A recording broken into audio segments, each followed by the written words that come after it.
Hello everyone. Pure NCERT classes में आप सभी का स्वागत है। आज हम लोग करने वाले हैं क्लास 8 साइंस का चैप्टर नंबर 13, जिसका नाम है लाइट। तो जैसे आपको नाम से ही पता चल रहा है कि इस चैप्टर में हम लाइट के बारे में पढ़ने वाले हैं। तो देखते हैं आगे। The world is largely known through the senses. जैसे कि हम अपने आसपास की दुनिया को अपनी आँखों से देख पाते हैं। The sense of site is one of the most important sense. और जो हमारे देखने की जो शक्ति है, जिन आँखों से हम इस वर्ल्ड को देख पाते हैं, वो बहुत ही एक इम्पॉर्टेंट सेंस है हमारा। जैसे 5 सेंसेस है ना हमारे, 5 सेंस ऑर्गन, जिसे हम महसूस कर सकते हैं, टेस्ट कर सकते हैं, हम फील कर सकते हैं, ठीक है, और देख सकते हैं, सुन सकते हैं। तो उन्हीं में से एक इम्पॉर्टेंट सेंस है साइट का sense. Through it we see mountains. जैसे हम अपनी आंखों से क्या देखते हैं? माउंटेन देखते हैं, रिवर देखते हैं, ट्रीज देखते हैं, प्लांट देखते हैं। हम अपने आसपास की चारों तरफ जो चीज़ें रखी हुई हैं, लोगों को देखते हैं। So many other things around us. We also see clouds. जैसे कि हम आसमान में देखें तो क्लाउड्स को देख सकते हैं, रेनबो है, birds flying in the sky. At night we see the moon and the stars. You are able to see the words and sentences printed on this page. और जिस तरह से आप अपने बुक में जो आपका जैसे देख सकते हैं कि कैसे जो वर्ड्स हैं वो कैसे प्रिंटेड हैं और क्या लिखा हुआ है, उसे पढ़ सकते हैं, समझ सकते हैं। And this how is seeing made possible. तो ये जो देखना है हमारी आँखों का, वो कैसे पॉसिबल हो पाया है, उसके बारे में हम आगे जानते हैं। तो come to the topic 13.1, what makes things visible. क्या चीज़ें हैं जो कि चीज़ों को, जो थिंग्स को विजिबल बनाती है, जिसके कारण हम अपनी आंखों से उसे देख पाते हैं। Have you ever thought how we see various object. कभी आपने सोचा है कि जो हमारे चारों तरफ जो ऑब्जेक्ट है उसको हम कैसे देख पाते हैं? You may say that I C the object. आप कह सकते हैं कि जो हमारी आंखें हैं वो ऑब्जेक्ट को देखती है। But can you see an object in the dark. लेकिन आप मान लीजिए कोई अंधेरा कमरा है और उसमें आप चले गए, तो क्या आप वहाँ पे कोई भी चीज़, कहाँ पे, अगर आप अनजान एक ऐसे कमरे में गए जहाँ पे आप पहले कभी ना गए हों और आपको एक अंधेरे कमरे में ले जाकर छोड़ दिया जाए, तो आप ये सेंस नहीं कर पाएंगे कि कौन सा ऑब्जेक्ट जो है कहाँ पे रखा हुआ है या फिर उस कमरे में क्या क्या चीज़ें हैं। It is only when light from an object enters our eyes that we can see the object। और ये तभी पॉसिबल हो पाता है जब जो लाइट है ऑब्जेक्ट पे, जिस ऑब्जेक्ट पे गिरती है, और वही वही जो लाइट फिर हमारे आंखों में जाती है और तब हम किसी ऑब्जेक्ट को देख पाते हैं। The light may have been emitted by object और may have been reflected by it. या तो उस ऑब्जेक्ट से दो चीज़ें होती हैं, या तो उस ऑब्जेक्ट से लाइट निकल रही हो, और दूसरा या तो वो जो ऑब्जेक्ट है वो खुद ही जो है लाइट इमिट कर रहा हो। जैसे कि मान लीजिए कि कोई चेयर है, वो अंधेरे में रखा हुआ है, तो वो तो लाइट इमिट नहीं कर रहा है क्योंकि वहाँ पे डार्क है। लेकिन जैसे ही आप बल्ब ऑन करेंगे या फिर लाइट, उस रूम का मतलब लाइट ऑन करेंगे, तब वो क्या करेगा, जो ट्यूबलाइट से जो लाइट उस पे गिरेगी चेयर पे, उस लाइट को वो रिफ्लेक्ट करेगी, ठीक है। तो एक ये केस हो गया। और दूसरा केस में जैसे जो ऑब्जेक्ट खुद लाइट इमिट कर रहा है, जैसे आप मान लीजिए कि स्काई में आप देखिए स्टार्स जो हैं, स्टार्स ट्विंकलिंग कर रहे हैं, उनकी खुद की लाइट है, तो वो वहाँ से वो ऑब्जेक्ट जो है खुद से ही लाइट इमिट कर रहा है, जिसके कारण हम उसे देख पा रहे हैं। तो ये वही यहाँ पे लिखा हुआ है। You have learned in class 7 that that a polished और a shiny surface can act as a mirror. जैसे आपने प्रीवियस क्लास में पढ़ा होगा, जैसे अब तो ये टॉपिक जो है 6 क्लास में ही डाल दिया गया है। तो जो शाइनी सरफेस है वो क्या है, एक मिरर की तरह काम करता है। A mirror changes the direction of the light that falls on it. और मिरर जो है क्या करता है, मिरर जो है जो भी जो लाइट इसके ऊपर गिरती है मिरर के ऊपर, तो उसकी डायरेक्शन को वो चेंज करता है।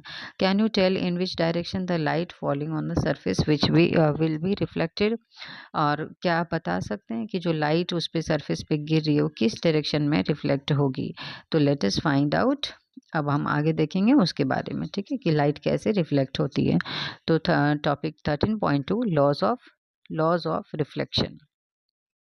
यहाँ पे आपको एक एक्टिविटी दी हुई है, जिसमें कि activity 13.1, fix a white sheet of paper on a drawing board और अ टेबल। एक सफ़ेद पेपर जो है, वाइट पेपर आपको फिक्स कर लेना है टेबल के ऊपर। टेक एक second, take comb and close take comb and close all its opening except one of its middle. You can use a strip. एक मतलब मान लीजिए कॉम ले लीजिए और उसको अच्छे से कवर कर दीजिए पेपर लपेट के या फिर किसी तरह से, ताकि उसमें जो ओपनिंग है वो क्लोज हो जाए।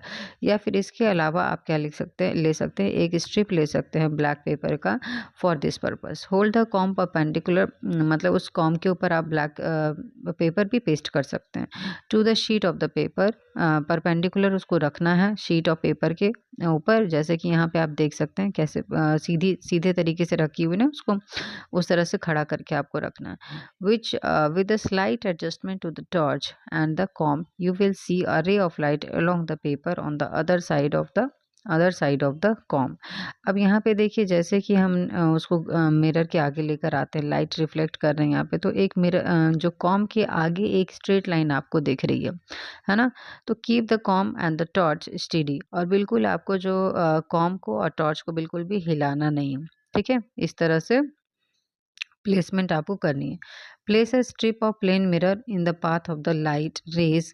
अब यहाँ पे जहाँ से लाइट आ रही है, लाइट रेज के पाथ में आपको क्या करना है कि एक प्लेन मिरर को प्लेस कर देना है। व्हाट डू यू ऑब्जर्व, तो आप क्या ऑब्जर्व करेंगे, तो इस तरह से जैसे आपको अरेंजमेंट 13.1 में जैसे दिखाया गया उस तरह से आपको अरेंजमेंट कर लेना है। आफ्टर स्ट्राइकिंग द मिरर, जब जो लाइट हमने टॉर्च से जो लाइट निकल रही है वो कॉम के ऊपर जाके स्ट्राइक कर रही है और उसके कॉम से पास ऑन होके वो मिरर के ऊपर स्ट्राइक कर रही है। तो आप देखेंगे कि after striking the mirror the रे of light is reflected another direction. जो रे ऑफ लाइट है वो जिस डायरेक्शन से जा रही है उस डायरेक्शन में रिफ्लेक्ट ना होके वो दूसरी डायरेक्शन में मूव कर गई है। The light raise which strike any surface is called the incident रे। और इस तरह से कोई भी लाइट रे जब किसी सरफेस को स्ट्राइक करती है तो हम उसे कहते हैं इंसिडेंट रे। द रे that comes back from the surface after reflection, और जब कोई लाइट रे जो इंसिडेंट रे है जब वो किसी सरफेस से स्ट्राइक करके या टकरा के फिर से वापस दूसरी डायरेक्शन में जो मूव हो जाती है उसे हम कहते हैं रिफ्लेक्टेड रे। ठीक है, आई होप कि इतना आपको समझ में आया होगा। आगे बढ़ते हैं। A ray of light is an idealization. In reality, we have a narrow beam of light which is made up of several rays. यानी जो एक सिंगल रे तो आपको मिलेगी नहीं कहीं कि एक रे है लाइट की, तो ये एक आइडियलाइजेशन है, ये एक हाइपोथेसिस है। लेकिन हमें जो मिलती है वो क्या होती है, एक बीम ऑफ लाइट मिलती है जो कि बहुत सारे रे से बनी हुई होती है। For simplicity we use the term ray for a narrow beam of light, और इसीलिए हम एक मतलब चीज़ों को सिंपल बनाने के लिए हम रे ऑफ लाइट का यूज़ कर रहे हैं यहाँ पे, ठीक है, रे बोल रहे हैं उसको। Draw lines showing the position of the plane mirror. अब यहाँ पे एक देखिए कि जैसे ये एक लाइन आपको दिख रही है यहाँ पे, ये हमारा मिरर को दिखा रहा है। And the incident ray reflected ray on the paper with the help of your friend. Remove the mirror and the comb. देखिए, draw lines showing the position of the plane mirror. अब एक line draw करना है जो कि हमें अब जैसे आपने प्लेसमेंट जैसे कर रखी है एक्सपेरिमेंट में उसी हिसाब से हमें यहाँ पे एक रे डायग्राम बनाना है उसका, ठीक है। तो एक प्लेन मिरर का पोजीशन को हमें ड्रॉ कर देना है, एंड द इंसिडेंट रे and the reflected ray on the paper. और जो इंसिडेंट रे जैसे स्ट्राइक कर रही है और फिर जो उसका रिफ्लेक्टेड रे जैसे वहाँ पे स्ट्राइक कर रहा है उन दोनों को ड्रॉ करना है विद द हेल्प। आप अपने फ्रेंड का भी हेल्प ले सकते हैं। उसके बाद रिमूव कर देना है मिरर को और कॉम को। Draw a line making angle 90 degree to the line representing the mirror. जो लाइन हमारे मिरर को रिप्रेजेंट कर रही है उससे हमें एक 90 डिग्री का एंगल ड्रॉ करना है या फिर एक लाइन ड्रॉ करना है जो कि उसके परपेंडिकुलर हो, ठीक है। Line representing the mirror at the point where the incident ray strike the mirror. The line is known as normal. और उस लाइन को जो 90 डिग्री का जो हमने लाइन बनाया है, जो परपेंडिकुलर लाइन बनाया है मिरर सरफेस से के, तो उसे हम कहते हैं normal to the reflecting surface at that point, ठीक है। उस पॉइंट पे आगे देखते हैं। The angle between the normal, यहाँ पे जो नॉर्मल और इंसिडेंट रे के बीच में जो एंगल होगा उसे हम कहेंगे एंगल ऑफ इंसिडेंस आई। जहाँ पे यहाँ पे आप नीचे जो रे डायग्राम है उसमें आप देख सकते हैं जो मिरर के साथ नहीं बना रहा है। देखो एंगल, इस चीज़ का हमें ध्यान रखना कि एंगल ऑफ इंसिडेंस जो है हमारा मिरर के साथ नहीं बनाता है, वो एंगल जो है हमारा नॉर्मल और इंसिडेंट रे के बीच में होता है। The angle between the normal and the reflected ray is known as angle of reflection. और दूसरा जो एंगल है हमारा, जो एंगल ऑफ रिफ्लेक्शन है, जो नॉर्मल और रिफ्लेक्टेड रे के बीच में बनाता है, उसे हम कहते हैं angle of reflection. Measure the angle of incident and the angle of reflection. इन दोनों एंगल को अगर हम मेजर करेंगे, रिपीट द एक्टिविटी मेजर करेंगे, और इस एक्टिविटी जो हमने ऊपर किया है उसको रिपीट करेंगे several time by changing the angle of incidence. और एंगल ऑफ इंसिडेंस को चेंज कर करके हमें इस एक्सपेरिमेंट को रिपीट करना है। यहाँ पे आप देख सकते हैं रे डायग्राम में 13.3 में क्या दिया हुआ, एंगल ऑफ इंसिडेंस है एंड एंगल ऑफ रिफ्लेक्शन को शो किया गया।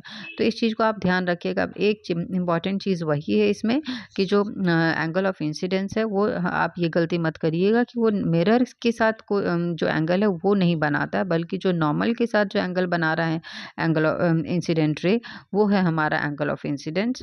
और जो एंगल ऑफ इंसिडेंस और जो हमारा नॉर्मल और रिफ्लेक्टेड रे के बीच में जो एंगल है वो है हमारा एंगल ऑफ रिफ्लेक्शन। ठीक है, तो इतना ध्यान रखना आपको। आगे देख लेते हैं। अब इस तरह से आपको उस एक्सपेरिमेंट को बार बार करके आपको इंसिडेंट रे और एंगल ऑफ इंसिडेंस और एंगल ऑफ रिफ्लेक्शन को मेजर करके इस टेबल को फिल कर लेना है।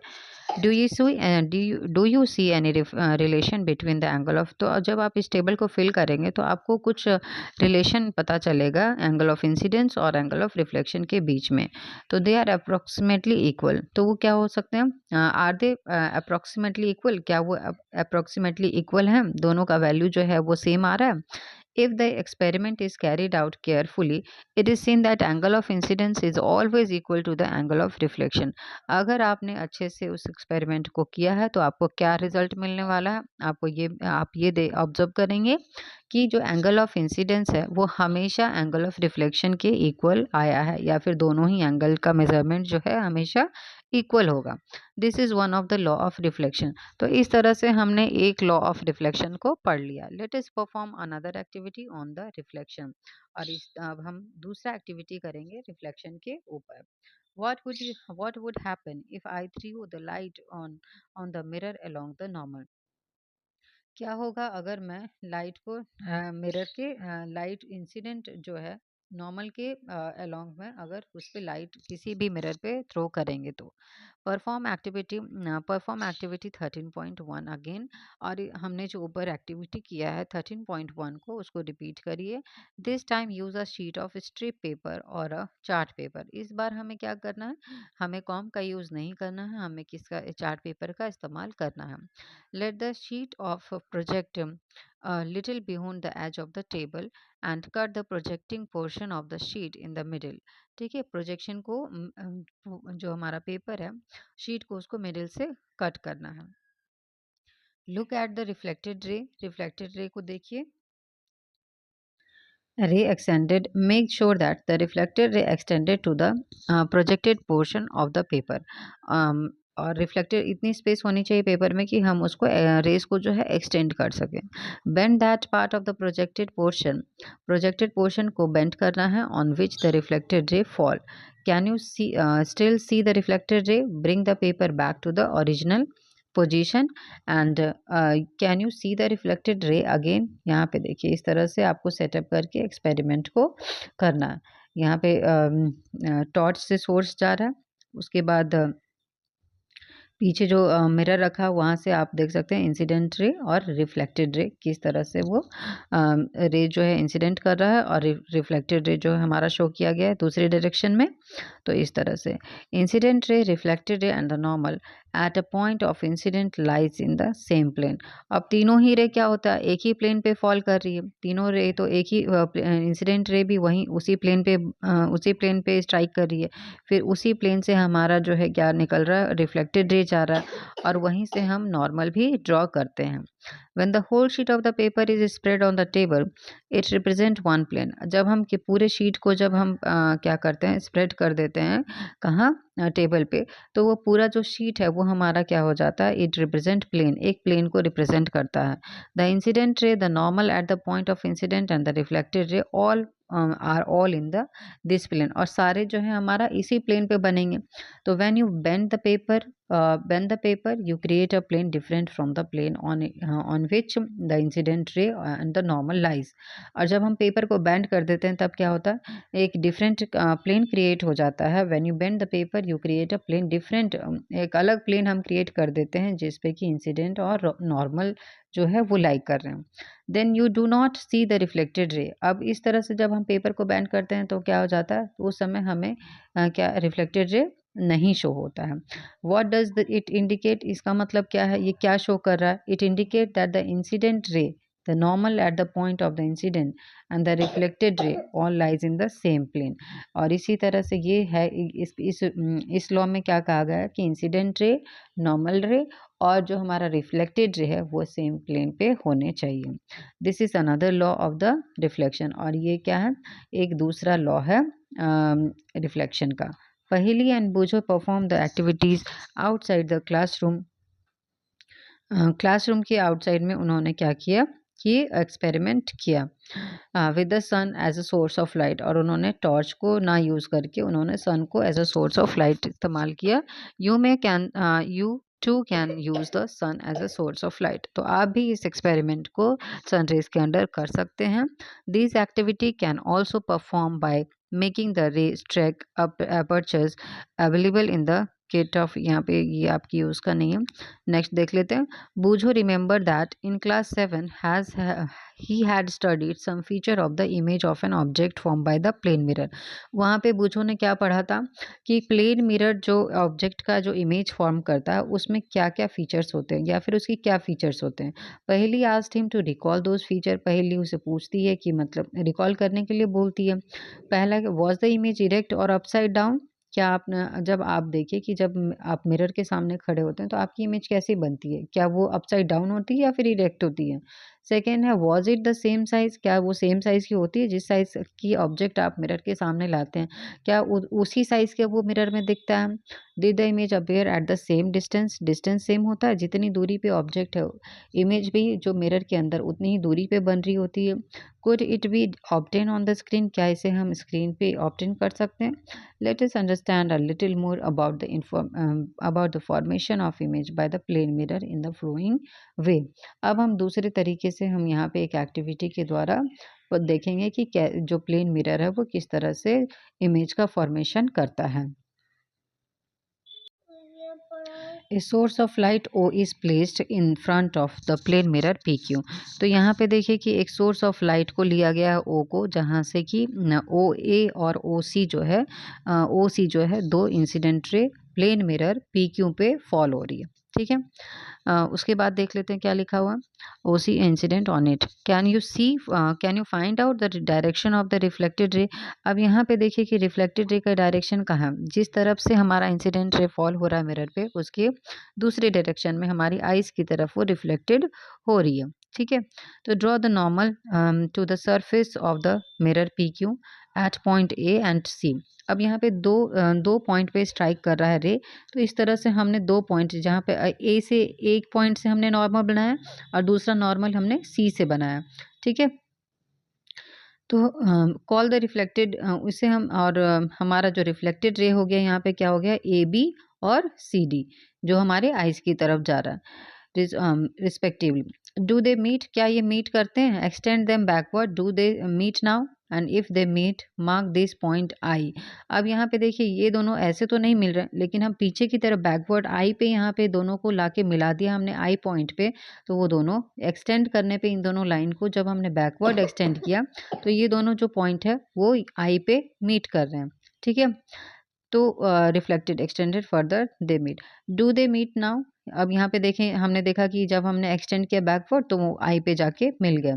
For a viewer's eye at E, do the reflected ray appears to come from I. अब यहाँ पे जो कोई व्यूअर है ई पॉइंट पे, तो उसे क्या मतलब क्या दिख रहा है कि जो ऑब्जेक्ट जो appears to come from I, यहाँ पे क्या कि जो रिफ्लेक्टेड रे है वो कहाँ से आ रही है, आई से आ रही है, ऐसा अपीयर होगा। Since the reflected ray do not actually meet at eye, क्योंकि एक्चुअली वो वहाँ पे मीट नहीं कर रहा, हमने इसे मीट करवाया है, but appears to do so, we say that virtual image of O is formed at I. तो क्योंकि वो एक्चुअली में तो मीट नहीं कर रहा है यहाँ पे लाइन, हमने उसे एक्सटेंड करके मीट करवाया, तो इसीलिए क्या हो गया, I जो है O का वर्चुअल इमेज है। ठीक है, as you have learnt already in class 7, such an image cannot be obtained on the screen. और इस तरह से जो वर्चुअल इमेज हमारा फॉर्म कर रहा है उसे हम क्या कर सकते हैं, स्क्रीन पे ऑब्टेन नहीं कर सकते हैं। ठीक है, तो you may recall that in an object form by the mirror, to the left of the object appears on the right, appears on the left. यानी अगर हम मिरर में हम किसी भी चीज़ को देखते हैं तो लेफ्ट साइड जो है हमारा वो राइट साइड में दिखता है, और राइट साइड जो है हमारा जो लेफ्ट साइड में अपीयर होता है। तो इसे हम कहते हैं लेटरल इन्वर्जन। इसके बारे में आप 6th क्लास में भी या फिर 7th क्लास में भी पढ़ा होगा। अब ये सारी चीज़ें 6th क्लास के सिलेबस में डाल दी गई हैं। Now come to the next topic 13.3 regular and diffused reflection. अब यहाँ पे देखिए, imagine that parallel rays are incident on the irregular surface as shown in figure 13.6. Remember that the laws of reflection are valid at each point of the surface. Use the law of construct reflected ray at the various point. Are they parallel to one another? And you will find that these rays are reflected in different direction. यहाँ पे देख सकते हैं जो parallel raise incident on the irregular, कोई भी irregular surface है वहाँ पे बहुत सारी रेज फॉल हो रही हैं, पैरेलल रेज फॉल हो रही हैं, लेकिन यहाँ पे रेज रिफ्लेक्टेड फ्रॉम, जब जब वो रिफ्लेक्ट होती हैं तो वो जो रिफ्लेक्टेड रे है वो आपस में पैरेलल नहीं होती है, वो किसी भी डायरेक्शन में रिफ्लेक्ट हो सकती है। ठीक है, तो यही यहाँ पे शो किया गया। When all the parallel ray reflected from a rough or irregular surface are not parallel, जब भी जो भी रेज हैं वो अगर पैरेलली मतलब किसी सरफेस पे गिरते हैं, when all the parallel rays reflected from a rough or irregular surface not parallel, ठीक है, जो रिफ्लेक्ट होती हैं वो पैरेलल नहीं होती हैं। The reflection is known as diffused और इरेगुलर, और इस तरह के रिफ्लेक्शन को हम क्या कहते हैं, डिफ्यूज्ड रिफ्लेक्शन कहते हैं या फिर इरेगुलर रिफ्लेक्शन कहते हैं। Remember that the diffused reflection is not due to the failure of the law of reflection. Diffused reflection जो है वो फेलियर नहीं है किसी भी लॉ ऑफ रिफ्लेक्शन का, it is caused by irregularities. और ये क्यों हो रहा है, ये जो सरफेस का जो इरेगुलरिटी है, जो उबड़ खाबड़ जो सरफेस है हमारा, जो प्लेन सरफेस नहीं है, उसकी वजह से ऐसा हो रहा है in the reflecting like that of the cardboard. On the other hand, reflection from a smooth surface like that of the mirror is called regular reflection.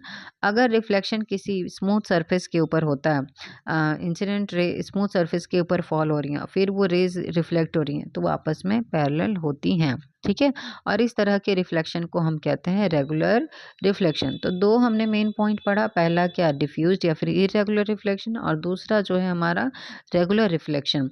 तो दोनों में डिफरेंस भी आप प्रिपेयर कर लीजिएगा। ठीक है, और क्या डिफरेंस है कि एक जो है हमारा इरेगुलर सरफेस के ऊपर होता है और दूसरा जो हमारा प्लेन सरफेस या फिर स्मूथ सरफेस के कारण हो रहा है। ठीक है, रेगुलर रिफ्लेक्शन यहाँ पे देख सकते हैं स्मूथ सरफेस के ऊपर कैसे रेगुलर रिफ्लेक्शन शो हुआ है। ठीक है, आगे देख लेते हैं, do we see all the object due to reflected light.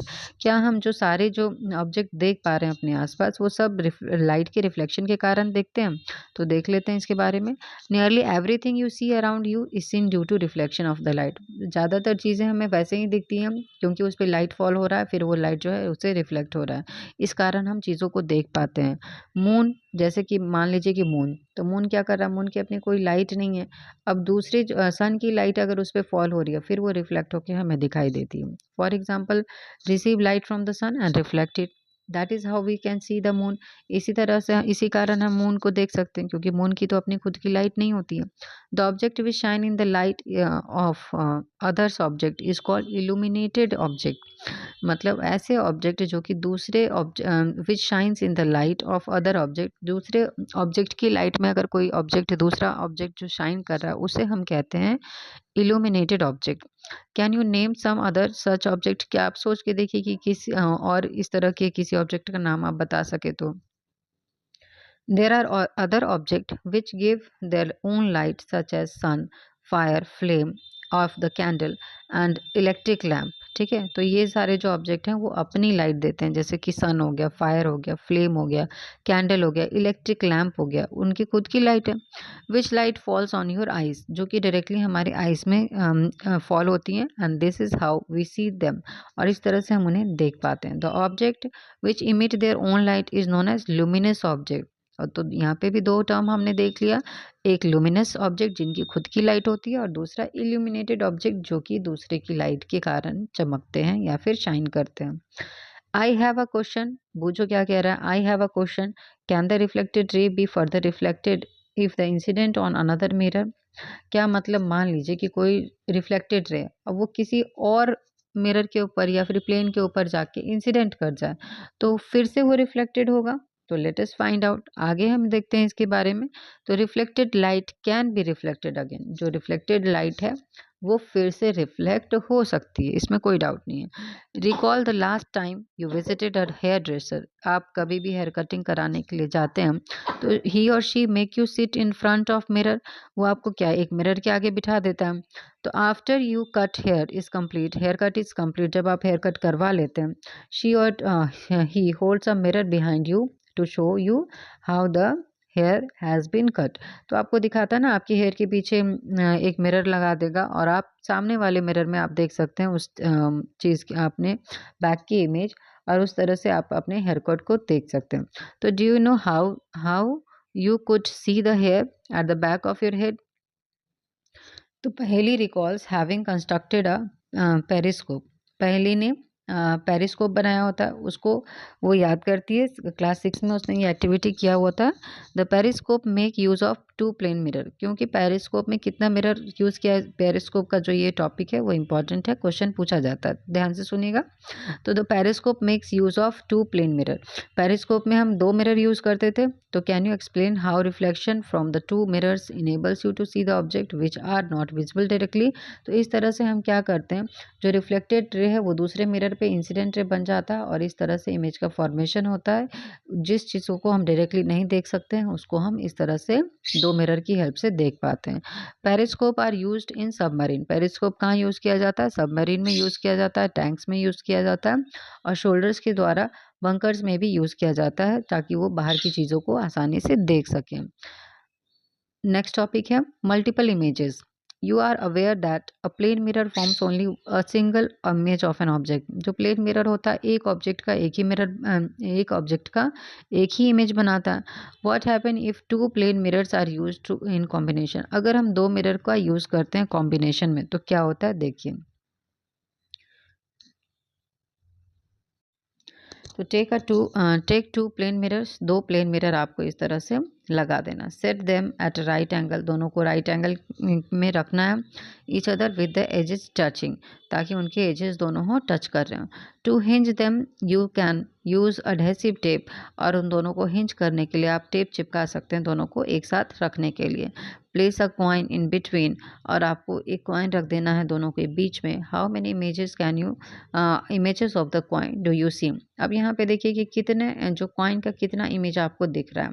तो image of the plane mirror at the right angle to each other, इस तरह से आपको प्लेसमेंट करनी है। उसके बाद देखिए, now hinge the image mirror using the adhesive tape at different angle, अलग अलग एंगल पे आपको उसको रखना है। तो से जैसे कि 45 डिग्री के एंगल पे, 60 डिग्री के एंगल पे रखना, प्लेसमेंट करनी है, फिर 120 डिग्री के एंगल पे, या फिर 180 डिग्री के एंगल पे, यानी दोनों को बिल्कुल प्लेन सीधा। प्लेस सम ऑब्जेक्ट, कोई ऑब्जेक्ट रख दीजिए इन बिटवीन देम, दोनों के बीच में। Note down the number of image, अब उसके बाद आप इमेज को काउंट करिए कि कितना इमेज उस पर फॉर्म हो रहा है। Finally set the two mirrors parallel to each other, उसके बाद दोनों को पैरेलल रख दीजिए, जैसे इस तरह से प्लेसमेंट की हुई है। And placed between them are formed. अब फाइंड आउट हाउ, उसके बाद वो दोनों के बीच में एक कैंडल आप रख सकते हैं। अब आप देखिए कि कितनी इमेज फॉर्मेशन हो रही है, ठीक है। Image of the plane mirror parallel to each other, इस तरह से आपको प्लेसमेंट करके देखना है, ठीक है। आगे देख लेते हैं। Can you now explain how you can see the back of your head. अब हमने ऊपर जो टॉपिक पढ़ा था पेरिस्कोप का, जिसमें 2 मिरर का हम इस्तेमाल करके हम अपने बैक हेयर को या हेयर कट को देख सकते हैं। This idea of number of images form by the mirror placed at an angle of to one another is used in a kaleidoscope. और इस तरह से हम कैलिडोस्कोप में यूज़ किया जाता है to make the numerous beautiful patterns, ताकि एक अच्छा बहुत सारी इमेजेस हमें मिलती है उसमें और एक अच्छा सुंदर सा पैटर्न देखने के लिए मिलता है। You can also make a kaleidoscope yourself, और आप खुद से भी एक कैलिडोस्कोप बना सकते हैं। कैलिडोस्कोप के बारे में देखते हैं, यहाँ पे 13.6 में दिया हुआ है। To make a kaleidoscope get 3 rectangular mirror, 3 rectangular mirror की आपको ज़रूरत होती है। And strips each about 15 centimeter long and 4 centimeter wide. Join them together, तीनों को ज्वाइन कर देना है। उसके बाद together to form a prism का शेप आपको मिल जाएगा, क्योंकि उसका बेस क्या हो जाएगा, ट्रायंगुलर हो जाएगा, क्योंकि 3 मिरर आपने फिक्स किया है। तो this arrangement of the mirror in a circular cardboard tube और a tube of a thick chart paper, make sure that the tube is slightly longer than the mirror strip. जो आपका जो tube है वो slightly longer हो सकता है mirror के स्ट्रिप से। Close one end of the tube by cardboard disc having the hole of the center, और इस तरह से आप उसको प्लेस कर सकते हैं। To make the disc durable paste the pieces of transparent plastic sheet under the cardboard. ठीक है, यहाँ पे मेकिंग ऑफ द कैलिडोस्कोप इस तरह से आप बना सकते हैं, जैसे आपको at the other end touching the mirror fix the circular plane glass plate, and glass plate को फिक्स कर देना। Place on this glass plate several small pieces of the coloured glass, broken glasses pieces को आपको इसके ऊपर fix कर देना। Close the end of the tube by the ground glass plate and allow enough space for the colour pieces to move around. Your kaleidoscope is ready. इस तरह से आपका कैलिडोस्कोप जो है बन जाएगा। And when you keep through the hole, when you peep through the, आप hole से देखेंगे तो you will able to see variety of patterns. जब आप होल से देखेंगे तो वहाँ पे आपको अच्छा सुंदर सा एक पैटर्न दिखेगा। An interesting feature of the kaleidoscope is that you will never see the same pattern. और इसकी इंटरेस्टिंग चीज़ ये है कि आपको सेम पैटर्न कभी नहीं दिखेगा। ठीक है, designers of the wallpaper and the fabric artist often use the kaleidoscope to get idea. और जो डिज़ाइनर्स होते हैं फैब्रिक का या फिर जो आर्टिस्ट होते हैं वो कैलिडोस्कोप का इस्तेमाल करते हैं आइडिया पैटर्न का आइडिया लेने के लिए। To make your toy attractive you can wrap the kaleidoscope in a coloured paper. और आप इसको अट्रैक्टिव बनाने के लिए कैलिडोस्कोप को एक कलर पेपर से रैप कर सकते हैं। अब यहाँ पे देखिए 13.7 एक्टिविटी में क्या दिया हुआ है। Get a plane mirror for a suitable size. एक प्लेन मिरर आपको लेना है एक सुटेबल साइज का, and place it in a bowl, और उसको एक बॉल के अंदर रख देना, जैसे आपको देखिए यहाँ पे एक्टिविटी में दिखाया गया। And fill the bowl with water. अब उसमें पानी डाल दीजिए। Put this arrangement near a window in such a way that direct sunlight fall on the mirror. आपको इस प्लेसमेंट को, अरेंजमेंट को कहाँ रखना है, विंडो के वहाँ पे रखना, ताकि उसमें जो सनलाइट है वो डायरेक्टली मिरर के ऊपर फॉल हो सके। Adjust the position of the ball so that the reflected रे from the mirror falls on the wall. और इस तरह से आपको प्लेसमेंट करना है कि जो मिरर से जो लाइट रिफ्लेक्ट हो रही है वो कहाँ पड़े, हमारा सीधा वॉल के ऊपर जाके रिफ्लेक्ट हो। from the mirror falls on the wall. The wall is not white, और वॉल जो है, if the wall is not white, अगर वॉल जो है वाइट नहीं है, fix a sheet of white paper on it. अब जहाँ पे जो रिफ्लेक्टेड रे जाके फॉल हो रही है वॉल के ऊपर, वहाँ पे आप क्या करिए, एक वाइट पेपर पेस्ट कर दीजिए अगर वहाँ पे वाइट पोर्शन नहीं है तो। Reflected light will be seen to above many colours. जो रिफ्लेक्टेड लाइट वहाँ पे फॉल हो रही है वॉल के ऊपर, वहाँ पे आप देख सकते हैं कि बहुत सारे कलर्स उसमें आपको दिख रहे हैं। तो how can you explain this, तो इस तरह के इसे आप कैसे एक्सप्लेन करेंगे। The mirror and the water forms a prism. जो मिरर और वाटर मिलके क्या बना दिए, यहाँ पे प्रिज्म बना दिए। और प्रिज्म का क्या काम है, प्रिज्म का काम है कि लाइट को जो स्प्लिट कर देता है, लाइट को अलग अलग कलर्स में स्प्लिट कर देता है। इसलिए जो वाइट लाइट है हमारा वो 7 कलर्स का कॉम्बिनेशन है, और इस तरह से जो है हमारा वहाँ पे 7 कलर्स जो है हमें दिखेंगे अलग अलग। जो लाइट है वो अलग अलग स्प्लिट हो चुकी है, 7 कलर में बढ़ चुकी है, और इस तरह से हमें वो वहाँ पे पैटर्न दिखेगा। वाइट शीट पे। तो this breaks up the light into colours and splitting of the light into its colours is known as dispersion. और इसी इसी को हम क्या कहते हैं, इस फिनोमेना को हम कहते हैं, स्प्लिटिंग ऑफ लाइट के फिनोमेना को कहते हैं डिस्पर्शन ऑफ द लाइट। ठीक है, dispersion. Rainbow is a natural phenomena showing dispersion. और रेनबो में क्या शो करता है, क्योंकि वहाँ पे भी हमें क्या दिख रहा है, 7 कलर्स दिख रहा है, यानी लाइट जो है स्प्लिट हो चुकी है, और इसीलिए वो भी एक डिस्पर्शन ऑफ लाइट का ही एग्जाम्पल है। तो यहाँ पे आप देख सकते हैं डिस्पर्शन ऑफ लाइट। ठीक है, आगे देखते हैं cornea. Behind the cornea, direct हम आई के ऊपर आ गए, हमने एक्सपेरिमेंट पढ़ लिया। अब यहाँ पे देखिए 13.6 में ये रह गया था, सनलाइट। सनलाइट क्या है, वाइट है या कलर्ड है? तो you have learn that sunlight is refer to be as white light. अब ये जो क्वेश्चन है, ये कॉम्पिटिटिव एग्जाम में पूछा गया था कि सनलाइट कैसा कलर है। सनलाइट में मतलब जो सन की जो लाइट है वो किस कलर की होती है। तो वहाँ पे ऑप्शन दे देंगे आपको, येलो, वाइट, या फिर और 3-4 ऑप्शन दे देंगे, उसमें से आपको करेक्ट चूज करना है। तो आप हमेशा याद रखिएगा जो सनलाइट है हमारा वो वाइट कलर का है। ठीक है, वाइट लाइट है वो। तो you have also learn that consist of, क्योंकि वाइट लाइट में सारे 7 कलर्स होते हैं। तो हेयर इज अनदर एक्टिविटी हमने पढ़ ली है पहले, showing the sunlight consist of several colours. ठीक है, तो you have learn that the sunlight is referred to as white light.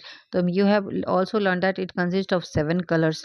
तो हेयर इज एक्टिविटी हमने कर ली। और क्या कहा यहाँ पे, sunlight consist of several colours. तो what is inside our eyes, अब यहाँ पे देखिए कि हमारा आईज जो है, आई के अंदर क्या है। तो we see things only when light coming from the them enters our eyes. जो भी चीज़ों से लाइट निकल रही होती है और वो हमारे आँख में जाती है, वो लाइट एंटर करती है, तब हम किसी भी चीज़ को देख पाते हैं। Eye is one of the most important sense organ. Eye जो है हमारा एक इम्पॉर्टेंट सेंस ऑर्गन, हमारा मोस्ट इम्पॉर्टेंट है, क्योंकि उसके बिना तो कुछ देख ही नहीं पाएंगे हम। It is there for important to understand its structure and working. तो इसीलिए इम्पॉर्टेंट है यहाँ पे कि हम उसके स्ट्रक्चर को देखें और उसके फंक्शनिंग को समझें। द आई हैज़ अ रफली स्फेरिकल शेप, क्योंकि आई का जो हमारा रफली जो है स्फेरिकल शेप का माना जाता है। The outer coat of the eye is white. जो आउटर कोट है हमारा वो कैसा है, आई का वाइट है। And it is tough so that it can protect the interior of the eye from accident. और ये थोड़ा हार्ड होता है ताकि हमारा जो आई का जो इंटीरियर पार्ट्स है उसको ये प्रोटेक्ट कर सके। It's transparent from the part, it's transparent front part is called, जो ट्रांसपेरेंट फ्रंट पार्ट है उसको हम कहते हैं कॉर्निया। ठीक है, बिहाइंड द कॉर्निया, अब ये जो कॉर्निया, जो हमारा जो ट्रांसपेरेंट फ्रंट पार्ट है, सामने सामने से जो हमें दिख रहा है वो हमारा क्या है, कॉर्निया है। और कॉर्निया के पीछे जो है we find a dark muscular structure. Cornea के पीछे हमें एक डार्क मस्कुलर स्ट्रक्चर दिखता है, उसे हम कहते हैं iris. In the iris there is a small opening called प्यूपिल। और आइरिस के अंदर ही एक स्मॉल वो ओपनिंग होता है जिसे हम कहते हैं प्यूपिल। ठीक है, the size of the प्यूपिल is controlled by iris. और जो प्यूपिल का जो साइज है वो हमारा आइरिस के द्वारा कंट्रोल किया जाता है। The iris is that part of the I which gives it's distinctive colour. Iris वो पार्ट है जो इसे अलग अलग कलर को दिखाता है। When we say that a person has green eyes, अब जैसे किसी पर्सन का ब्लू आई होता है, किसी का ब्राउन होता है, किसी का ग्रीन होता है, तो we refer actually the colour of the iris. तो वो किस कारण होता है, आइरिस के कलर के कारण होता है। The iris control the amount of light entering into the eyes. और आइरिस जो है, जो लाइट ऑफ अमाउंट, कितनी अमाउंट ऑफ लाइट हमारे आंखों में जा रही है उसको कंट्रोल करता है। तो लेट अस सी हाउ, कैसे देखते हैं। यहाँ पे देख लीजिए एक डायग्राम है ह्यूमन आई का, बहुत ही इंपॉर्टेंट है, इसको आप एक बार प्रैक्टिस कर लीजिएगा ड्रॉ करके। यहाँ पे देखिए फ्रंट पार्ट को हमने क्या कहा, कॉर्निया। फिर हमारा आइरिस देखिए दोनों साइड में ब्लू ब्लू कलर का जो दिख रहा है, थोड़ा डार्क ब्लू कलर का, वो हमारा आइरिस हो गया। अब यहाँ पे कॉर्नर में जो ये ट्रायंगुलर शेप का है वो सिलियरी मसल्स दिखाया गया है। और पीछे जो है हमारा ऑप्टिक नर्व्स को देख सकते हैं। और जहाँ पे इमेज का फॉर्मेशन होगा वो हमारा रेटिना बैक साइड में। तो इस तरह से हम आई के स्ट्रक्चर को हम समझ रहे हैं। Question for the activity never use the laser torch. अब यहाँ पे देखिए एक एक्टिविटी है, look into your friends eyes, अपने फ्रेंड की आई को देखिए। Observe the size of the pupil, अब उसकी प्यूपिल की साइज को आप ऑब्जर्व करिए। Throw the light on the eye with a torch, torch से आपको उसकी आंखों में लाइट करना है। ऑब्जर्व द प्यूपिल नाउ, अब उसके बाद प्यूपिल को देखिए। स्विच ऑफ द टॉर्च, अब बंद कर दीजिए टॉर्च को, एंड उसके बाद फिर से देखिए प्यूपिल की साइज को। Do you notice any change, तो आप क्या देखेंगे कि जो प्यूपिल का साइज है उसके अंदर कोई चेंज आ रहा है जब आप लाइट ऑन कर रहे हैं तब, और जब आप बिना लाइट के देख रहे हैं तब। In which case was the pupil larger, किस केस में जो पीपल है जो लार्जर आपको दिखेगा। Why do you think it was so, और क्यों क्यों मतलब ऐसा क्यों हो रहा। तो in this case do you need to allow the more light in the eye when the light is dim और द ब्राइट। तब एक तरह से मतलब ये आप एक एक्सपेरिमेंट ऐसा कर सकते हैं। उसके बाद थोड़ा एक छोटा सा observation, behind the प्यूपिल of the eyes, eye lens, the I is a lens which is thicker in the centre. अब हमारे आंखों के अंदर क्या होता है, एक लेंस होता है जो कि सेंटर पे जो होता है वो थिक होता है। तो लेंस जो है सेंटर पे थिक होता है। And what kind of lens is thicker at the centre, तो कौन सा जो लेंस है वो सेंटर पे थिक होता है। Recall what you have learned about lens in in class 7। The lens focuses light on the back of the eyes, जो लेंस है वो क्या करता है, लाइट को फोकस करता है आँख के पिछले हिस्से में, जिसे ऑन अ लेयर, उसे हम रेटिना कहते हैं। उसे क्या कहते हैं, रेटिना। याद रखिएगा। The retina contains several nerve cells, और रेटिना के अंदर क्या होता है, बहुत सारे नर्व सेल्स होते हैं। Sensation felt by the nerve cells are then transmitted to the brain, और वहाँ पे जो सेंसेशन फेल्ट किया जाता है उसे ब्रेन में सेंड किया जाता है ऑप्टिक नर्व्स के द्वारा। And there are two kind of cells, वहाँ पे दो तरह के सेल्स होते हैं, कोन्स और रॉड्स। ठीक है, अब ये इंपॉर्टेंट है, इसे याद रखिएगा कोन्स और रॉड्स के बारे में। कोन्स जो होता है वो सेंसिटिव होता है ब्राइट लाइट के लिए, एंड जो रॉड्स होता है वो सेंसिटिव होता है डिम लाइट के लिए।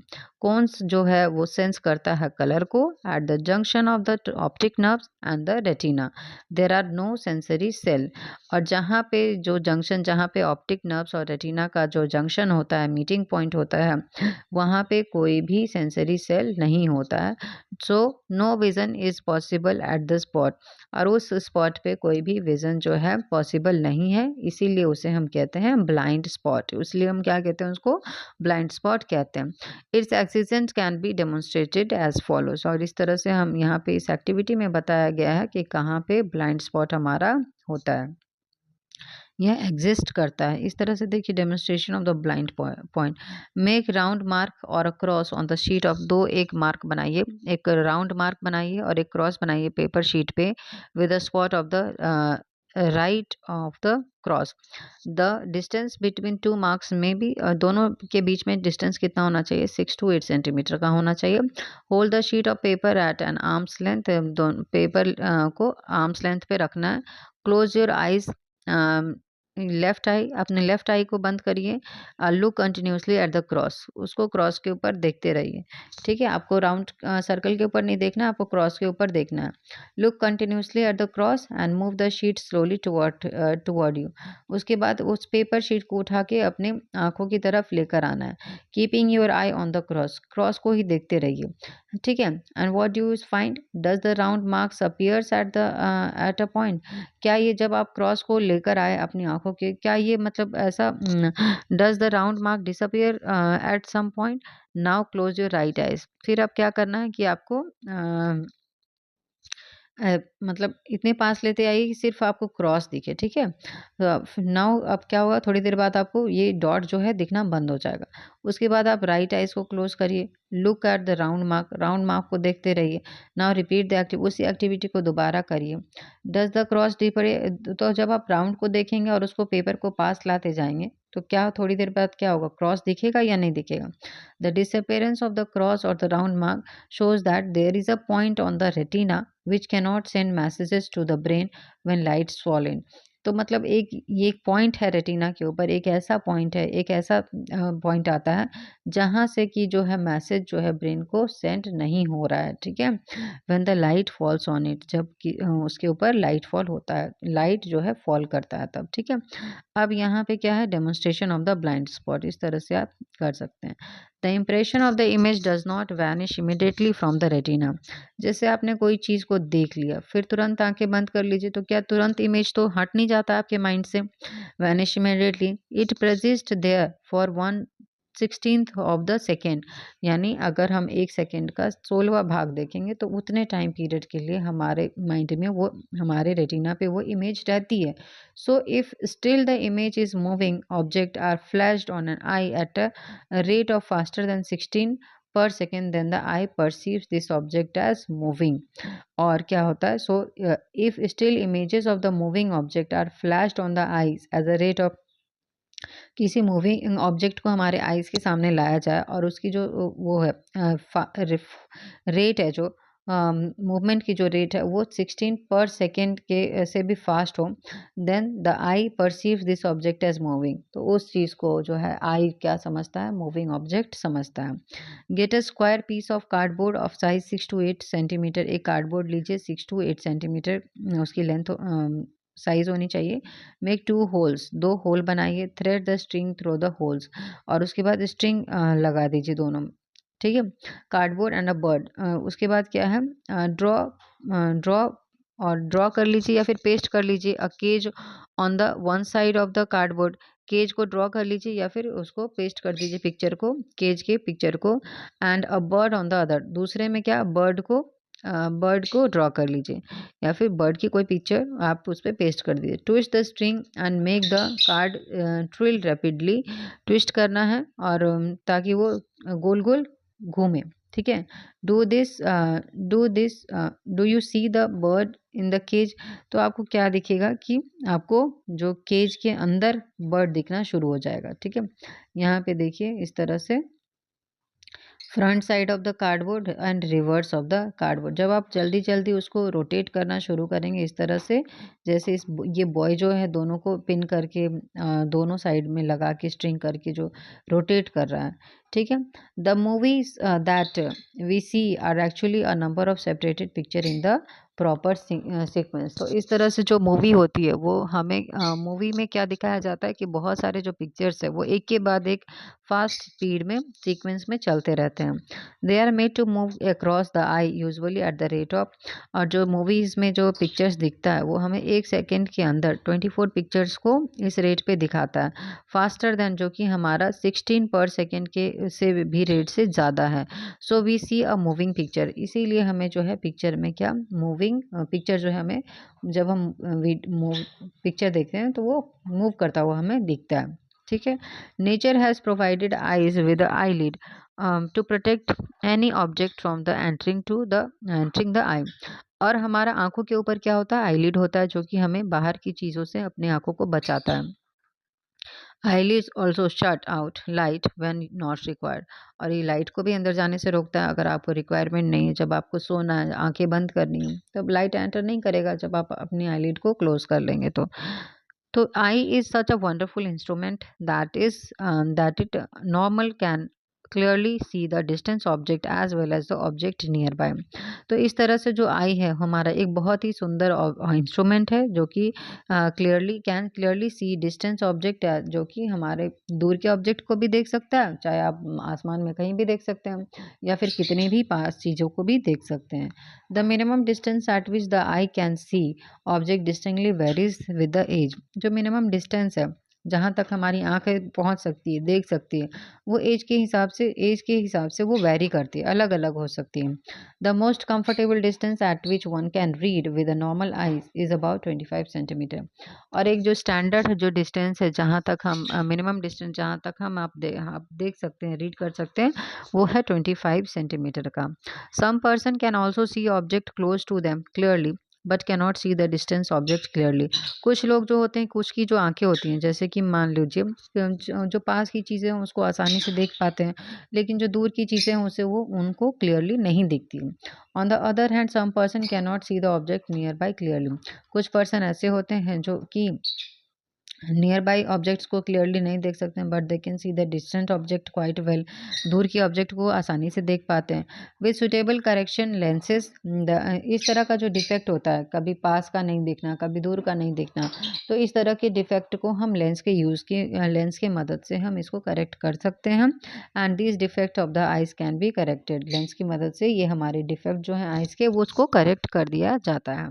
समटाइम पर्टिकुलरली जब ओल्ड एज में आईसाइट बहुत ज़्यादा फॉगी हो जाता है, क्लियर विजन नहीं होता है, it is due to the eye of the lens becoming cloudy.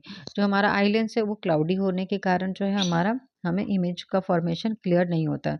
जैसे मान लीजिए कभी आप गांव में गए हो, तो जो बहुत ज़्यादा ओल्ड लोग हो जाते हैं, दादा दादी हो गए, चाहे कोई रिलेटिव हो गए, उनकी उम्र बहुत ज़्यादा हो गई, तो उनके सामने अगर आप बहुत टाइम के बाद गए, उनके सामने जाके खड़े हो गए या फिर कोई विश किया, आपने बातें करने की कोशिश की, तो उनको क्लियर विज़न नहीं होगा, वो पहचान नहीं पाएँगे थोड़ी देर कि मतलब कौन है, जब तक आप अपना इंट्रोडक्शन नहीं देंगे, बताएँगे नहीं तब तक, ठीक है? तो इस तरह से ये प्रॉब्लम होती है। This is due to the eye lens becoming cloudy. When it happens, जब ऐसा होता है, person are said to have cataract. तो इसे हम क्या कहते हैं, जो एज होने पे जब कोई हमें प्रॉब्लम होती है, आँखों में फॉगी हो जाता है, क्लाउडी हो जाता है लेंस, तो उसे हम कहते हैं cataract. There is a loss of vision. उस समय क्या होता है, आँखों का विज़न जो है वो चला जाता है, समटाइम एक्सट्रीमली सीवियर, और कभी-कभी जो है बहुत ही ज़्यादा ये सीवियर भी हो जाता है। It is possible to treat this defect. इस डिफेक्ट को हम क्या कर सकते हैं, ट्रीट भी कर सकते हैं। And the opaque lens is removed.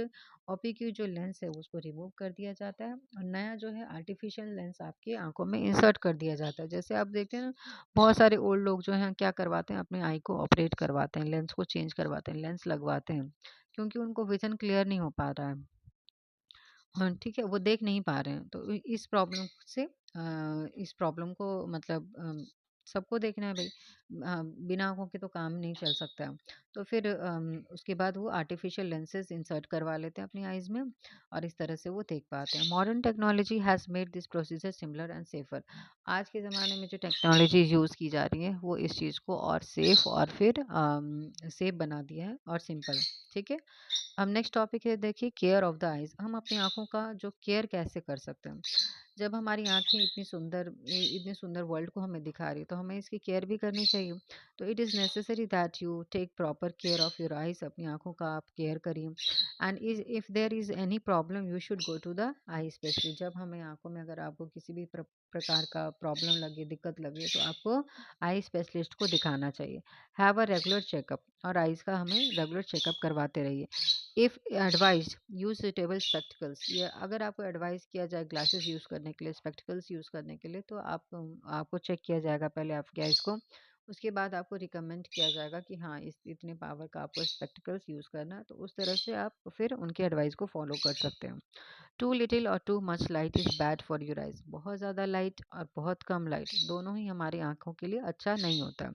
Insufficient light cause eyes strain and headache. अगर आप डिम लाइट में कुछ पढ़ने की कोशिश करते हैं, तो थोड़ी देर बाद आपकी हेडेक होने लगेगा, ठीक है? आँखों में ज़ोर पड़ने लगता है। बहुत ज़्यादा लाइट हो, जैसे सनलाइट है, बहुत पावरफुल है, ठीक है? तो बहुत ज़्यादा लाइट में ये लैंप और लेज़र टॉर्च, वो इंजर कर सकता है आपके रेटिना को, ठीक है? तो बहुत ज़्यादा लाइट से भी हमें बच के रहना। Do not look at the sun और अ पावरफुल लाइट डायरेक्टली। और सन, इसीलिए हमें कहा जाता है कि सन की तरफ जो है हमें डायरेक्टली नहीं देखना चाहिए नेक्ड आइज से।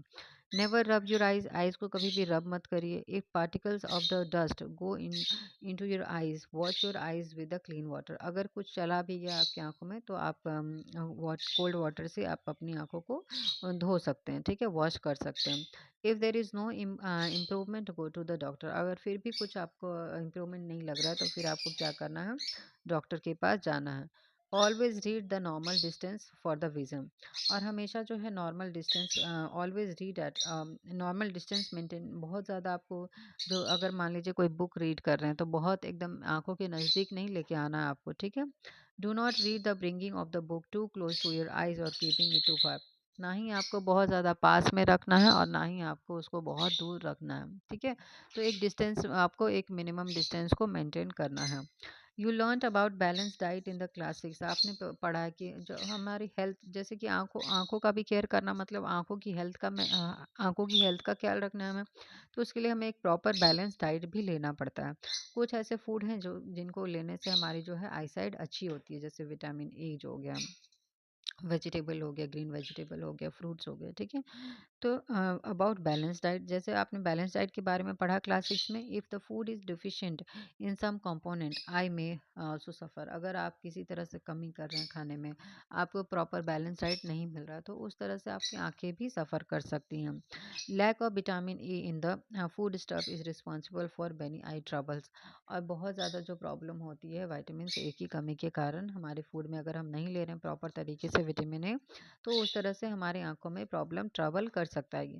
Most common among them is night blindness. दो सबसे कॉमन क्या हो सकता है, कौन सा डिजीज हो सकता है, नाइट ब्लाइंडनेस हो सकता है, ठीक है। And one should therefore include in the diet component which have vitamin A. और इस तरह से हमें डाइट में ना विटामिन ए जो है, ऐसे फूड कंपोनेंट को ज़रूर से हमें कंज्यूम करना चाहिए कि जिसमें कि विटामिन ए हो, ठीक है। जैसे कि raw carrot, broccoli and green vegetables जैसे spinach and cod liver oil are rich in vitamin A. Eggs, milk, curd, cheese, butter, fruits such as papaya and mango are also rich in vitamin A. तो इस चीज़ को आपको ध्यान रखना है, ठीक है।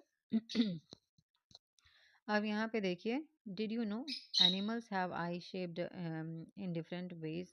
Animals have I shaped in different ways. Animals के पास ना अलग अलग तरह की आईज होती हैं। Eyes of the crab are quite small but they enable the crab to look around. जो क्रैब की आंखें होती हैं वो बहुत ही स्मॉल होती है, छोटी होती हैं। So crab can sense even if the enemy approaches from behind. अगर क्रैब को आप पीछे से भी पकड़ने की कोशिश करें तभी उसे पता चल जाएगा। So the crab can sense even if the enemy approaches from the behind. Butterflies have larger eyes and that seems to be made up of thousands of little eyes. Butterflies की जो eyes होती है ना, वो ऐसा लगता है कि थोड़ी बड़ी साइज की होती है, और मतलब ऐसा लगता है कि उसमें बहुत सारे eyes हैं, मिल के बनी है वो।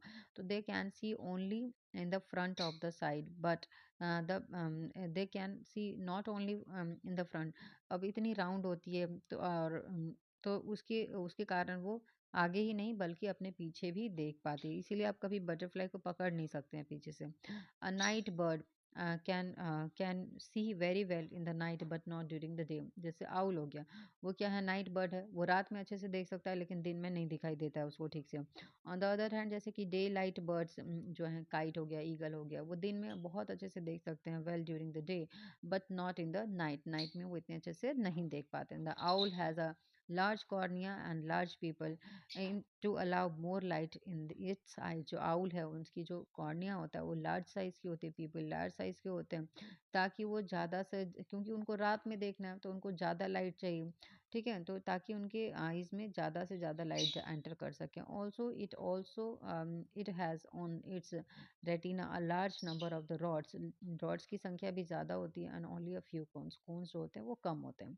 The day bird on the other hand have more cones. क्योंकि जो कोन्स है वो कलर्स को डिफाइन करने के लिए होता है, तो इसीलिए जो है हमारा ही जो दिन में देख पाते हैं, क्योंकि वो ज़्यादा कलरफुल चीज़ों को देखते हैं, रात में तो इतनी कलर्स हमें दिखेंगी ही नहीं वैसे भी डार्क होने के कारण। तो इसीलिए जो दिन में देख पाते हैं वर्ड्स, उनके जो होते हैं कोन्स जो होते हैं ज़्यादा होते हैं और रॉड्स जो होते हैं कम होते हैं। लेकिन जो रात में जो देखने वाले बर्ड्स होते हैं उनकी जो कोन्स होते हैं वो कम होते हैं और रॉड्स जो होते हैं वो ज़्यादा होते हैं, ठीक है। तो इस चीज़ का आप ध्यान रखिएगा, इंपॉर्टेंट है। यहाँ पे देखिए कि आई जो है बटरफ्लाई का दिखाया गया है। अब हम आ जाते हैं नेक्स्ट टॉपिक पे 13.9। Visually impaired person can read and right.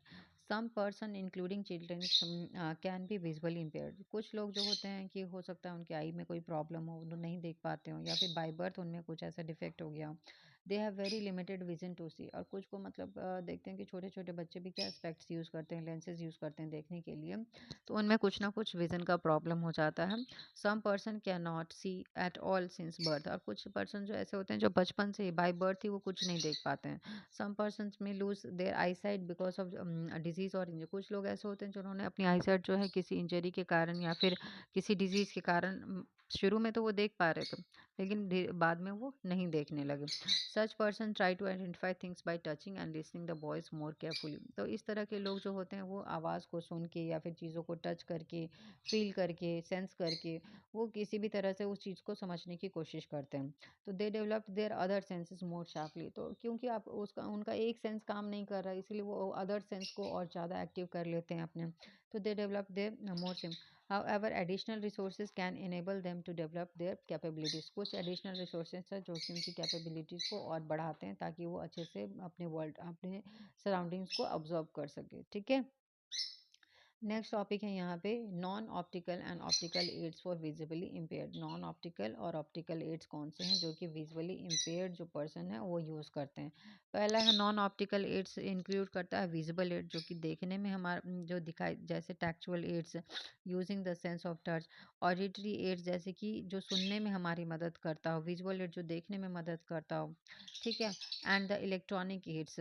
Visual aids can magnify words. जो विजुअल एड्स है वो वर्ड्स को मैग्नीफाई बड़ा बड़ा दिखा सकता है. कैन जैसे हाँ जैसे आइज़ का जो लेंस हो गया जैसे स्पेक्टिकल्स यूज़ करते हैं तो जब आप किसी चीज़ को पास की चीज़ भी आपको नहीं दिखाई दे रही है प्रॉपर तरीके से नॉर्मल आइज से तो आप उसका इस्तेमाल करके वो उसका साइज इनलार्ज हो जाएगा मैग्नीफाई हो जाएगा और आपको आसानी से दिखेगा. तो can provide suitable intensify of the light and the material at a proper distance. Tactual aid including the braille writer slate and the sliders help the visually जैसे कि ब्रेल लैंग्वेज हो गया. हाँ ब्रेल स्क्रिप्ट हो गया. वो जो visually impaired लोग हैं वो उनसे उनके द्वारा वो कुछ भी लिख पढ़ सकते हैं. ठीक है. Help of the visually challenge person taking notes reading and writing. Auditory aids जो कि कैसेट्स हो गए टेप हो गए रिकॉर्डर हो गए टॉकिंग बुक्स हो गए इन सब डिवाइसेस का यूज़ करके वो सुन सकते हैं. ठीक है. चीज़ों के बारे में नॉलेज गेन कर सकते हैं. इलेक्ट्रॉनिक एड्स हो गए सच एज की टॉकिंग कैलकुलेटर हो गया जो उनको बोल के क्योंकि वो देख तो नहीं पा रहे लेकिन उसको बोल के सुनाएगा वो. एंड कंप्यूटर्स हो गया are also available for performing many computational task. Closed circuit television also an electronic aids enlarging printed materials visual tables contact and illumination. Nowadays use of the audio series का इस्तेमाल किया जा रहा है voice boxes का इस्तेमाल किया जा रहा है कंप्यूटर के साथ ताकि वो बहुत ज़्यादा हेल्पफुल रहे उनको सुनने के लिए एंड राइटिंग के लिए डिज़ायर्ड टेक्स्ट जो भी वो लिखना पढ़ना चाहते हो. ऑप्टिकल एड्स जो इंक्लूड करता है बायोफोकल लेंसेज जो कि जैसे कि जो देखने में उनकी मदद करता है. फोकल लेंसेज होते हैं ना लेंसेज जो हम यूज़ करते हैं contact lenses tinted lenses magnifiers and telescopic aids. While the lens combination are used to rectify visual limitations telescope aids are available to view the chalkboard and the class demonstration. ठीक है. तो इस तरह से हमारा हो गया ये topic non optical and optical aids के बारे में. ठीक है. आई होप कि आपको समझ में आएगा. नेक्स्ट देखते हैं 13.10. What is the Braille system? Braille system क्या होता है? The most popular resource for the visually challenged person is Braille. जो बहुत ज़्यादा important resource है किसी भी visually impaired person के लिए वो क्या है? Braille. लुइस ब्रेल जो थे एक महान साइंटिस्ट थे जिन्होंने कि वो खुद ही विजुअली चैलेंज्ड पर्सन थे. उन्होंने एक सिस्टम डेवलप किया विजुअली चैलेंज्ड पर्सन के लिए 1821 में. ठीक है. यहाँ पे देखिए लुइस ब्रेल जी का पिक्चर दिया हुआ है यहाँ पे. And the present system was adopted in 1932. जो प्रेजेंट सिस्टम है उसे हम 1932 में उन्होंने इन्वेंट कब किया था 1821 में लेकिन हमने एक प्रेजेंट में इसको अडॉप्ट किया 1932 में. There is braille code for common language. एक ब्रेल कोड बनाया गया है कॉमन लैंग्वेज के लिए जैसे मैथमेटिक्स एंड साइंटिफिक नोटेशन के लिए. बहुत सारे इंडियन लैंग्वेज को क्या हम पढ़ सकते हैं ब्रेल सिस्टम की मदद से. ब्रेल सिस्टम में कितने डॉट्स होते हैं? ब्रेल सिस्टम में 63 डॉट्स पैटर्न्स होते हैं कैरेक्टर होते हैं. जो एक कैरेक्टर है वो एक लेटर को रिप्रेजेंट करता है एक कॉम्बिनेशन ऑफ लेटर को रिप्रेजेंट करता है या फिर एक कॉमन वर्ड को रिप्रेजेंट कर सकता है और ग्रामेटिकल साइन को रिप्रेजेंट करता है. डॉट्स को जो है अरेंज किया गया है सेल्स में in vertical rows and vertical rows में ऑफ द 3 डॉट्स. ठीक है. जैसे एक के नीचे एक के नीचे एक ऐसे करके 3 रो में उनको अरेंज किया गया. Pattern of the dot to represent some English letter and some words are shown below. यहाँ पे देख सकते हैं अपनी बुक में कि कैसे आप सी को कैसे रिप्रेजेंट किया गया 2 डॉट से. ठीक है. बगल बगल में ए को 1 डॉट से टी को 2 आपका राइट साइड में 2 है और फिर नीचे से शुरू तो तीनों को कॉम्बिनेशन करके बन गया क्या कैट इस तरह से. ठीक है. Example of the dot pattern used in braille system. ये जो पैटर्न है when imposed on the braille sheet help visually challenge person to recognise words by touching. और इस तरह से जब हम इसको रिप्लेस करते हैं तो विजुअली जो इम्पेयर्ड लोग हैं उनको वो इस चीज़ को रिकॉग्नाइज करते हैं। To make them easier to touch the dots are raised slightly. तो वो ताकि वो टच करके आसानी से पता चल जाए उन्हें, उसके लिए जो ये डॉट्स हैं उनको रेज्ड करके बनाया जाता है। Visually impaired people learn the braille system by beginning with the letters. Letter से वो शुरू करते हैं, फिर स्पेशल कैरेक्टर पे सीखते हैं, फिर वो कॉम्बिनेशंस पे जाते हैं। Method depend upon recognising bye touching. वो डिपेंड करता है कि वो मतलब कितना वो डिपेंड करता है कि कितना वो रिकॉग्नाइज कर पा रहे हैं टच करके। ठीक है, each character has to be memorise. सारे कैरेक्टर को उनको मेमोराइज करना होता है। Braille text can be produced by hand और बाय मशीन। और ये ब्रेल टेक्स्ट जो है वो हाथ से भी बनाया जा सकता है या फिर मशीन की हेल्प से भी बनाया जा सकता है। Typewriter like devices and printing machines have now been developed. लेकिन अब तो क्या हो गया, टाइपराइटर आ गया है या फिर प्रिंटिंग मशीन्स आ गई हैं, तो इस तरह से हैज़ बीन अब डेवलप किया गया। यहाँ पे देखिए हेलेन एक किलर के बारे में दिया गया है। Some visually impaired Indians have great achievement to their credits, जैसे Diwakar a child prodigy has given amazing performance as a singer। Ravindra Jain जो है हमारे इंडिया के, उन्होंने बॉर्न कम्प्लीटली, वो बचपन से ही मतलब उनकी आंखें सही नहीं थी, विजुअली इम्पेयर थे। obtained his संगीत Prabhakaran degree from Allahabad and he also shown his excellence as a lyricist, singer and music composer। ठीक है, फिर है लाल Advani himself visually impaired established an association for special education and rehabilitation of the disabled in India। Besides this, इसके अलावा वो क्या है, he represent India on Braille problem in UNESCO. ठीक है, यूनेस्को में भी अपना इंडिया का इंडिया को रिप्रेजेंट करते हैं। हेलेन किलर जो है एक अमेरिकन ऑथर हैं, लेक्चरर हैं। Is perhaps the most well known and inspiring visually challenged person. She lost her I side when she was only 18 months old. जब वो 18 महीने की थी तभी उनकी आई साइड चली गई थी। And but because of her resolve and encourage because of her resolve and courage, अपनी हिम्मत के कारण, she could complete her graduation from the university. और उन्होंने अपनी ग्रेजुएशन को कंप्लीट किया। And she wrote a number of books including the story of my life. और उन्होंने बहुत सारी किताबें भी लिखी, जिनमें से एक उनकी ऑटोबायोग्राफी है जिसका नाम है the story of my life, जो कि 1903 में आई थी। ठीक है, तो इस तरह से हम इस चैप्टर को कंप्लीट करते हैं। अब यहाँ पे कीवर्ड्स पे आ जाते हैं। एंगल ऑफ इंसिडेंस जो हमने जाना, angle of reflection, blind spot, Braille, cones, cornea, diffused and irregular reflection, incident rays, iris, kaleidoscope, lateral inversion, laws of reflection, pupil, reflected rays, reflection, regular reflection, retina and rods. ठीक है, summary देख लेते हैं। Light is reflected from all surface. जितनी भी surface हैं सब से लाइट क्या होती है, रिफ्लेक्ट होती है। Regular reflection takes place when the light is incident on. Regular reflection कब होता है, जब लाइट जो है स्मूथ सरफेस पे इंसिडेंट होता है, पॉलिश्ड एंड रेगुलर सरफेस पे। ठीक है, डिफ्यूज और इरेगुलर रिफ्लेक्शन कब होता है, जब ये रफ सरफेस के ऊपर रिफ्लेक्शन होता है। दो लॉज ऑफ रिफ्लेक्शन हमने पढ़ा। पहला लॉ क्या कहता है कि जो एंगल ऑफ इंसिडेंस है वो इक्वल होना चाहिए एंगल ऑफ रिफ्लेक्शन के। दूसरा है कि इंसिडेंट जो रे है, reflected ray and normal ray drawn at a point of incident. Incident के पॉइंट पे ड्रॉ किया जाता है, जो कि reflecting surface to the reflecting surface, जो ये तीनों जो हैं एक ही प्लेन पे लाई करते हैं। Image form in a plane mirror undergoes lateral invert. जो भी प्लेन मिरर जो इमेज फॉर्म करता है उसमें लेटरल इन्वर्जन होता है। राइट जो है लेफ्ट दिखता है, लेफ्ट जो है वो राइट दिखता है।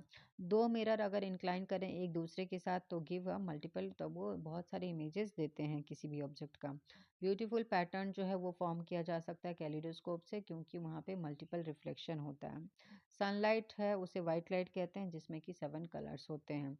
स्प्लिटिंग ऑफ लाइट को हम अगर हम लाइट स्प्लिट होता है तो उसमें बहुत सारे कलर्स निकलते हैं और उसे हम कहते हैं डिस्पर्शन।